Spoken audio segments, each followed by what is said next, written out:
It is Wednesday, January 27. Welcome to CGN News.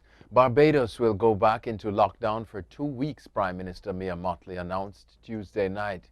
She also confirmed that the country had recorded 3 cases of the easily spread UK variant of the coronavirus. Mottley said the country had to act decisively and announced curfew measures from February 3 to 17 between the hours of 7 p.m. and 6 a.m. Supermarkets, pharmacies and gas stations will be open, but village shops, restaurants, bars and gyms will be closed for the 15-day period. Banks will be closed from February 3 to 9. The wearing of masks in all public places will also be mandatory. Prime Minister of Jamaica Andrew Holness confirmed in Parliament last night that a deportee has been detained by the police in the search for the killers of 4 street people on the streets of the corporate area Monday morning. Holness said that he wanted the country to know that the police are investigating the murders and they do have a suspect in custody with strong evidence. He further revealed that while the police have not abandoned the theory that the killings had been coordinated, there was not yet evidence to confirm this. Jamaica House issued a release on Tuesday in which the Prime Minister said that the killing of the homeless men and the severe wounding of 2 others represented a new kind of savagery. A spike in COVID-19 cases in neighboring islands has prompted Grenada to hold back on plans to ease the existing 10 p.m. to 5 a.m. curfew. The decision was based on increasing active COVID-19 cases in St. Vincent, Barbados and St. Lucia. Health Minister Nicholas Steele said that while the country's health system and border control have been strengthened, they are not foolproof. He said while there are no active community or cluster cases in Grenada, the government had to be cautious. Grenada has not recorded any new COVID-19 cases over the last 24 hours. The total number of cases recorded since the virus was first detected is 148, including 1 death. The Nevis Island administration will join with the church community and members of the public to observe the National Day of Prayer on January 28. Citizens and residents are being urged to give thanks and pray for continued blessing and guidance for the nation. Nevis Premier Mark Brantley is asking churches to open their doors throughout the day to allow the public to offer up prayers. Employers are also being asked to allow their workers time to go and pray during the day. Cabinet ministers will individually attend various church services across the island to join fellow citizens in prayer and thanksgiving. Venezuela's President Nicolas Maduro is promoting a secretive solution he claims will conquer the new coronavirus. Maduro, in a televised appearance on Sunday, described the drug as a powerful antiviral that neutralizes the coronavirus. He said the miracle treatment called Carvativir has been under testing for 9 months among Venezuelans ill with the coronavirus. But according to the Associated Press, scientists remain skeptical as there is no evidence of the drug's efficacy. The local National Academy of Medicine said it appeared to be derived from the common herb thyme. The new coronavirus hasn't hit Venezuela as hard as other South American countries, but experts say that's likely because sanctions against Maduro's government have sharply limited travel there.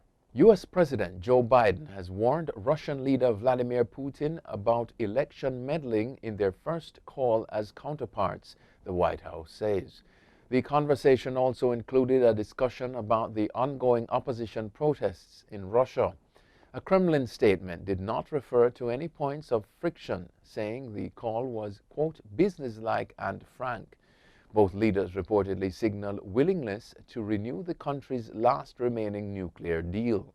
Former U.S. President Donald Trump sometimes undercut his own administration's tough posture on Russia and was accused by some of being too deferential to Putin.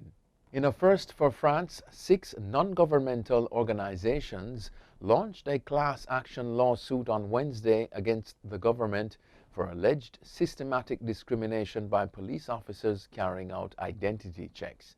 The organizations, including Human Rights Watch and Amnesty International, contend that French police use racial profiling in ID checks, targeting black people and people of Arab descent. The government was served with formal legal notice of demands for law enforcement reforms to ensure that racial profiling does not determine who gets stopped by police. It is the first class action discrimination lawsuit based on color or supposed ethnic origins in France. The NGOs are employing a little-used 2016 French law that allows associations to take such a legal move. A U.S. federal judge on Tuesday blocked President Joe Biden's administration from implementing a 100-day pause on deportations. Judge Drew Tipton granted a 14-day temporary restraining order until the case could be further examined, following a request by Texas Attorney General Ken Paxton. On his first day in the White House, Biden signed a moratorium on the deportation of undocumented migrants who arrived in the United States before November 1, 2020, thus fulfilling a campaign promise. Paxton, a close ally of former President Donald Trump, immediately appealed the order, the Associated Press reported. Leading U.S. civil rights group, the American Civil Liberties Union, ACLU, in turn, filed a brief asking the court to deny the request. Ugandan troops have withdrawn from around the home of opposition leader and pop star Bobi Wine, ending his house arrest since the January 14 election won by long-serving President Yoweri Museveni.